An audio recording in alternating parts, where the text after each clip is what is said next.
আমাকে মানে অনেক বেশি মোটিভেট করে যে যখন দর্শক আমাদের জুটিটাকে এত ভালোবাসছে, আর তাও আবার প্রথম দুটো এপিসোডে, জাস্ট ফার্স্ট 2 এপিসোডস, তার মধ্যে একদম বুম ধামাকা।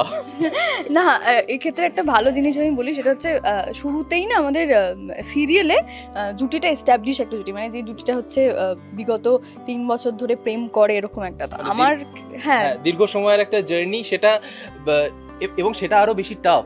মানে ফার্স্ট এপিসোডেই এরকম একটা বন্ডিং দেখাতে হবে। এক্স্যাক্টলি, মানে সেই কমফোর্টেবিলিটি, সেই মানে তাদের দুজনের সম্পর্কটার মধ্যে যে আন্ডারস্ট্যান্ডেবিলিটিটা রয়েছে এবং সেটা কতটা স্ট্রং এবং কতটা সুইট সেটা বোঝাতে হবে সেটা ফার্স্ট এপিসোডে। হ্যাঁ, যেটা আমাদের পার্সোনালি অনেকটা চ্যালেঞ্জিং ছিল। এক্স্যাক্টলি।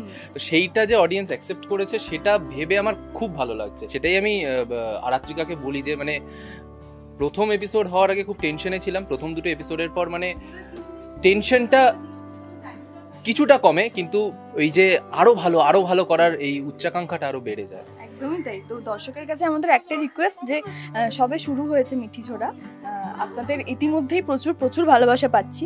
তো আপনারা এইভাবে মিঠি ছোড়াকে দেখতে থাকুন এবং এই ভালোবাসাটা দিতে থাকুন রাইকে, সৌর্যকে, বাকি 3 বোনকে, পরিবারের সবাইকে।